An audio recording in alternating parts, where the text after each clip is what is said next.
In the opening remarks, we saw that there were 80 plus CROs and 700 plus attendees. And we also said that we need more, right? We don't have enough talent, right, in this environment, to deal with all the multidisciplinary, aspects of risk management in the world today. So over lunch, right, and earlier today, a number of you stopped by our booth and had your head 3D printed. Right? We thought that was a great way to increase the population of risk knowledge, right, and risk leading heads and leading thinkers, right, in the world. But if you haven't come by to have your head 3D printed, please do. We stick them on top of Legos. You take them home to your kids, your families, put a trophy in your office. Right? It's all good fun. The other things that I heard, preparing for this week, I was just talking to some friends of mine, and they're like, "What is it that you guys do, right, in relation to risk management, this conference in Amsterdam?" And so we were debating and discussing, right, how the pace of change, right, across technology, across people, across all the stakeholders we have to manage, right, and the risks that evolve. And a friend of mine made a very interesting quote, which actually helped some, I think, as I came in today. And his quote was, "If you invent an idiot-proof solution, the world will create a better idiot." And in the same way, right, when we think of all the money we spent, all the efforts we've made, right, to improve our risk function, our risk capabilities, our risk teams, our risk tools, the world and the bad actors around us, right, continue to create new challenge. So if we think about that, we should all be very safe and secure, right, that we have a long future, right, as a profession. One way to think about it. So, Chris did promise, right, I wouldn't just stand up here and make, odd, glib quotes, but actually talk about some content. And for the last 8 years, right, we've talked to you, right, to our clients, to risk professionals at large, right, on what is going on, right, in their business, in their industry, and what are they concerned about. So Gerald this morning had his 3 S's and his 4 G's, and I was trying to see if I could make various S's and G's right out of this particular slide. So I came with the first one, right, that it's sizable, right? So we talked to, about 500 in total, senior leaders across risk management. But then I kind of got to the next one. I could make another S, but it's regional, right? So this is not a UK dominated, it's not a US dominated, it's not an Asian dominated survey, right? It's global. So, 100 to 200 responses in each of the major regions. And then thirdly, though, it's relevant, right, for this audience. So it's really focused specifically on the financial services industry, right? So across banking, capital markets, and insurance. So that's what we're going to talk about. And again, I know we've tried a couple of times today, so I don't have any technologies to poll you, right? You've got your seats. There are a lot of you. There's one of me. But at any point during the conversation or during the presentation, if you want to turn it into a conversation, raise your hand. I'd be very happy, right, to take on any questions. Okay. So we said this is not something new, right? It's a continuation. And one thing we all know as risk professionals, right, is trends matter. Points in time are very difficult to see, right, movement, but over periods of time we get more insight. Right, and we continue to learn, right, about the external, the internal factors that influence the situation we're trying to manage, mitigate, measure. And so we've been doing this, pretty regularly since 2009. And the environment around us has changed continually, which to my earlier point is great because it keeps the job interesting and keeps it real. But we started, in 2009, and the world at that point I was very much in the space of risk managers, right, of crisis management. I think that was a dominating feature. In 2000, by the time we got to 11, we started to see some maturity, right, the next wave of maturity. And Chris and I were talking in the break, and we also saw a change, right, to many of the population in this audience, right, as new folks, came into roles.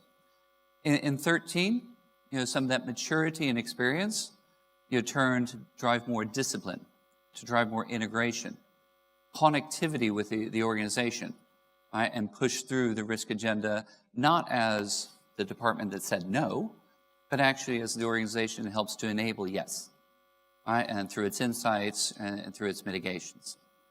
We, in 15, we really pushed the theme around the partnerial, the collaboration aspect. And we saw very much by that point, that virtually every organization, the CRO was at the table, she had a voice, and the influence and role of the CRO had dramatically changed from where we were. And now as we sit here in 2017, right, we had conversation this morning, right, in the panel, that cybersecurity, that regulation were big topics, and there's at least one lone voice out there that thought the fintechs and digital agenda was critical. And we heard Gerald and others talk about the same theme, why that's coming to life.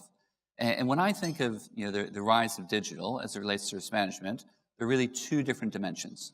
So the first dimension is, what are we doing inside our function to digitize, to improve, to make more effective the role of risk management, right? But that's only part of the battle.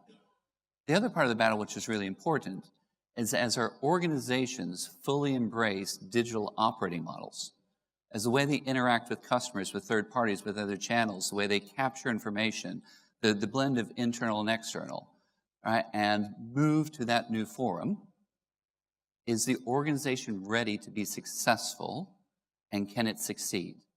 And the role of finance and risk is very much to help ensure that the organization gets from its core business to its new business in a controlled, scalable, sustainable manner, which is still profitable. So when we think of the rise of digital, don't only think of how do I apply robotics to risk management, right, or analytics to credit decisioning, but also wearing that broader hat to the CRO, how do we help the organization evolve to its next natural destination point?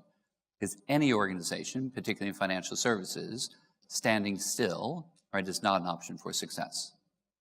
So if I try and break those down, slightly further, right, we talk about, we've been consistent, right, during that period, looking at technology and asking questions across the time, looking at the level of integration or collaboration, and also looking at talent. And what is true, and I know you all feel and understand, is of those three, it's the middle one around talent, right, which is really the rate limiting factor for our pace.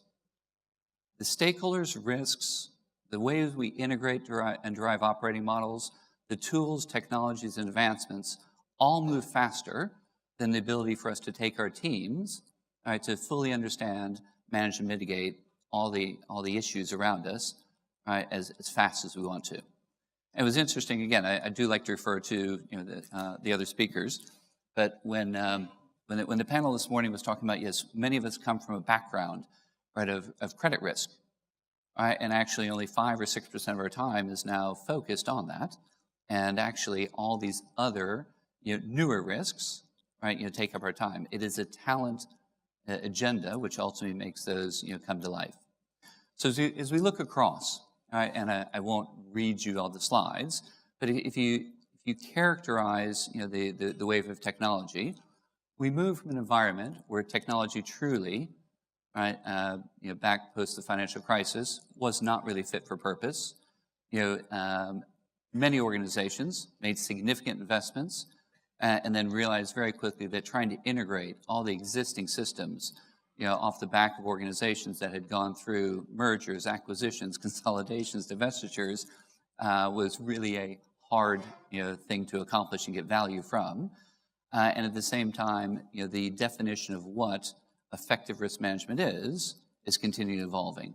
So the technology stream, continues, but it is not complete. From an integration perspective, I will take the 2011 data point. We talked there really about establishing the culture.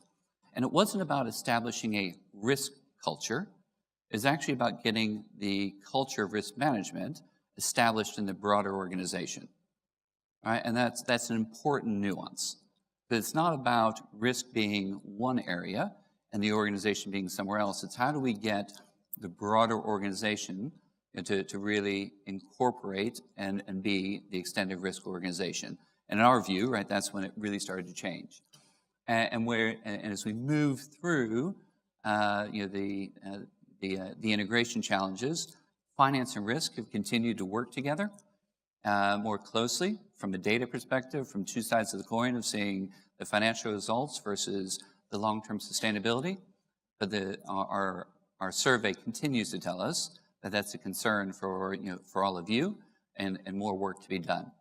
And on the talent, right? On the talent, this as I said before, is our rate limiting factor. But the challenges before, so when Eliza was up here speaking, and she was talking about how in her period from 2002 to 2007, she doubled her organization, recognizing the broader challenges, right, that they had to manage. I won't ask for a show of hands of how many of you doubled your organization, right, since you took over, but I would be very confident, right, that since most of you have moved into your roles, the organization's gotten bigger, not smaller, right, and that's a definite trend given the complexity, given the importance. But as we move through that, it's not just about capturing more heads, like our 3D printing. It's actually how do you get the impact and integration, right, and outputs.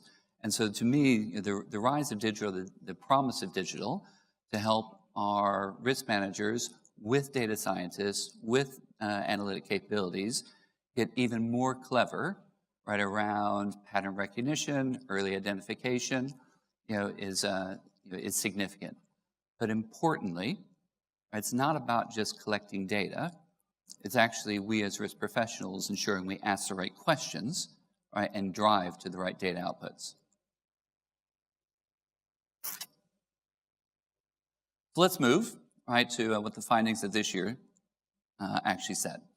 So we asked our astute respondents, right, risk professionals across our relevant industries, what is it that prevents you from being effective, right, as a risk leader, right? And if we work our way around the circle, the same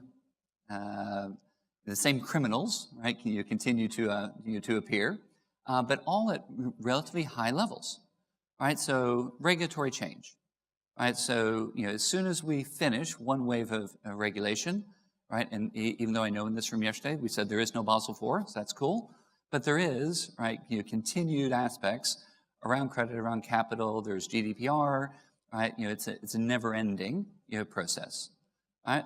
As we come down to talent, I won't belabor that further. I think that is obvious. But bringing together the people that really understand the insights of our industry, know where the bodies are buried and where the ills of the past, right, have been, so they're able to ask the right questions, and then actually embrace through data lakes, through better blends of internal and external information, and really push, right, to drive the insights and ask the questions that are important. And so often with hindsight, things like the LIBOR crisis, it's pretty easy, right, to figure out, what information, was available and what happened, but were enough people asking the question at the right point in time, different question. Integration. To me, this is one that we found somewhat perplexing, because in 9, and 11, and 13, and 15, and 17, every year, right, the respondents say we're pushing to be more integrated as a function, tighter to the business, tighter to the finance, tighter to the technology. But every year, or every 2 years when we do the survey, we say there's always more work to do. We're not making we don't get the pace, we don't get the outcome, right? We don't get the level of connectivity that we're seeking. And still, 2/3 of respondents, right, see this as an impediment, right, for more effective risk management overall. And lastly, right, the technology challenges, right, which I'm going to flip over to, right, and go into a bit more detail. But again, on technology, what's important to think through here is not about, is it the technology that enables just risk to be more effective, but do we understand the controls and capabilities, right, of the broader organization to make sure, right, that we bring technology to life, right, in a way that's effective, for our business. Another way to think before I go to the slide, right? So, every industry and every one of your businesses, right, is famous for a reason, right? It's at its core, right? There are segments within your business where you have your biggest customers, drive your most profitability, where you have the most differentiation, where you invest the most money, where you have the most talent. And then you have, kind of a future organization that you aspire to be. So the core versus the new. And I think part of what effective risk management is trying to accomplish here is organizations cannot run from their core, right? But they do need to be walking briskly, right, towards where the new revenues, where the new opportunities, and where the new organization is going to be.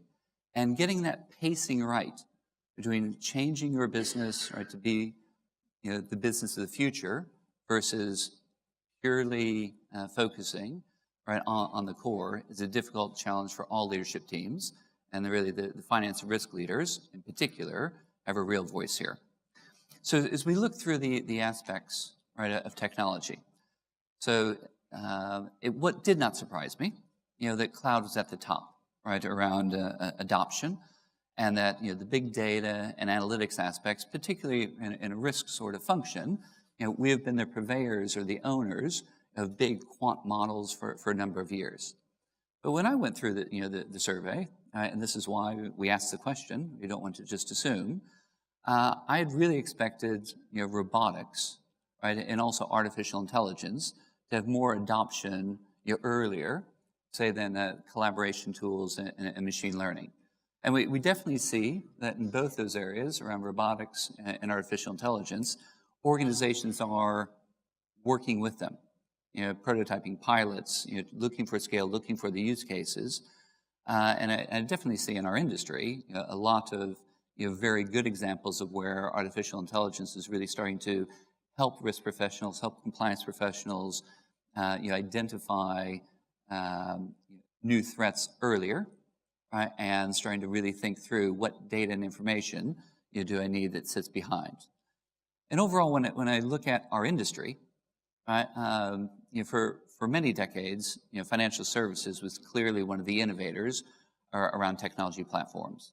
We look at trading exchanges, even ATMs, right? Early adopters of using technologies in different ways. But as you've heard me talk from this stage before, right, in the previous 2 decades to the financial crisis, the Western financial institutions had an average ROE over those 2 decades of 24 to 26%. Right, and so when you look at other industries such as retail, such as energy, utilities, even pharmaceutical, quite often we see some of the newer technologies being adapted even faster than in financial services. So things like cloud, I think we're a bit slow, right, initially, but there's not decline today, where we don't see cloud as a core part of their strategy. So the pace is clearly, right, increasing here. Then we talk about integration or coordination, right? And where on the last slide, on the first slide, all the numbers were 60, 70, 80%. Here what you see is this, there are a number of points around, I'll call it friction in our organization between global standards and local needs, between questions that we're seeking to solve for particular clients versus questions we're seeking to solve for profitability, right, of the organization. And across the slide, the point that I just wanted to get across is that our people, right, are scarce, right? It's somewhat in numbers, but definitely in breadth of skill, breadth of capability. They're also, right, in many times being asked to do multiple things, getting mixed messages, right, or have different sets of tools and processes that apply at different levels. And when we started to look at each of the aspects, right, around local versus global, or what's important to me versus what's important to the different segments of the business, this continued tension, right, and pull became a consistent theme across the survey results. And I know in talking to our clients and our people, that the individuals at the coal phase definitely feel this, right? No question around some of the people aspects there. But if I move the conversation one click further, right, and back to that of talent as opposed to organization, governance, and coordination, an interesting picture for me at least emerged, right? Because the number on the right, actually I found pretty surprising. So what it says is nearly 80% of the respondents feel that they have a good understanding, right, of the emerging technology risks. So they understand what they are. They understand that they're real. They understand they need to be addressed. Now, the corollary question we didn't, it's not on this page. Do they understand or do they believe they're being effective at getting to the outcomes they need is a different question. But the level of awareness, right, is clearly there. There's still work to do. But then when you look at what are the skills that we need to invest in for the risk professional in order for he, she to then be effective in this world and close that gap between understanding to outcome, right? First on the list was data management. Right? And I've seen in a number of organizations that I work with that in previous generations, we've created shared services sort of models for scale on relatively low-hanging fruit, simpler processes, right? In finance, payables and receivables, and across the board. But what I've actually seen a lot of is risk professionals and data scientists coming together in I'd call it more of a center of excellence, right? So that the tools and the models and the insights can be spun up, but that the risk professionals are in the room asking the right questions, testing the hypotheses before they're unleashed, right, on the organization. And that blending of skills, right, as opposed to trying to believe that you can recreate all the financial insight, regulatory insight, risk insight, business process insight, and layer in, right, these newer data lake, data analytics capabilities is actually a working strategy for many organizations and a good insight, I think, to take away. The other, right, and I know a number of you were at the lunch session, and cyber doesn't seem, no session today has seemed to get by without mentioning cyber at some point or another. But again, I think one of our colleagues described cyber risk management or security really is a bit of an arms race. And this, just like my example of the idiot, right, as soon as we get to a good level of security around our people, around our controls, around our processes, around our tools, and around our measures, right, the world just moves on very, very quickly. And that's reality, right? But we continue to chase that outcome. And it's great to hear the conversation evolve to be much more holistic, right, in this year's discussion versus where we were probably 2-3 years ago, where penetration testing and building new defenses outside in, and protection, right, being the mantra, right, as opposed to preparation for the event. So in closing, all right, and certainly first member question. Thank you.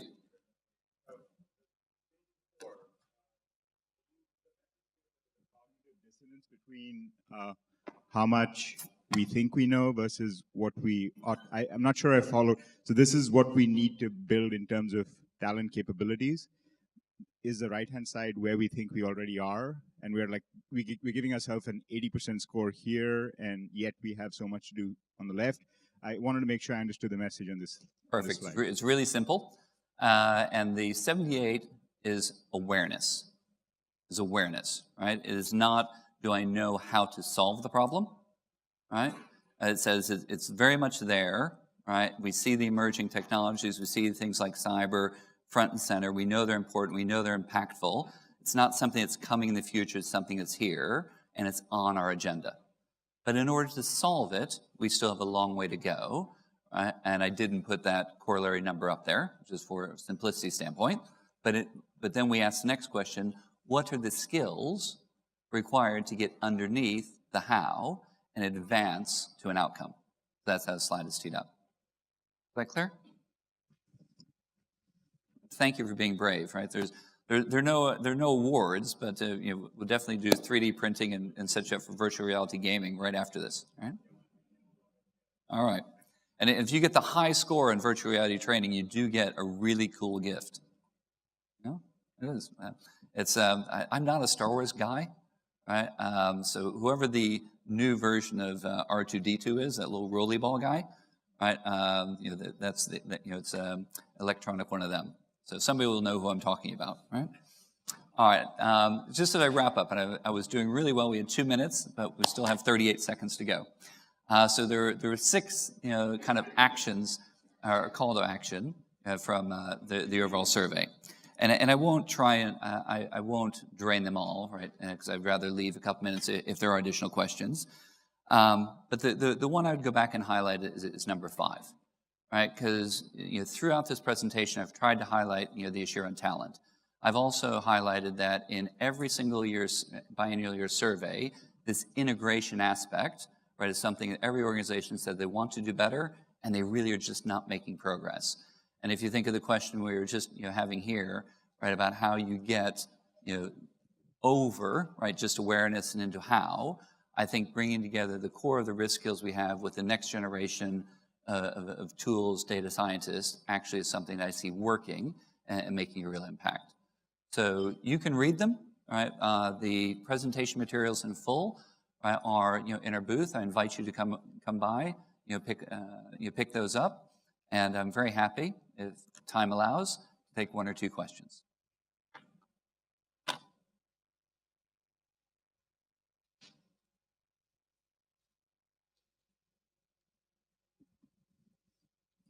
Hello.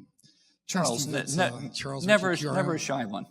It's a good topic because I think about how things have changed over the past few years all the time, how it applies. So my question was actually to both of you guys, because, PwC did this study in 2009 that they presented here that I still reference sometimes about the future of risk management.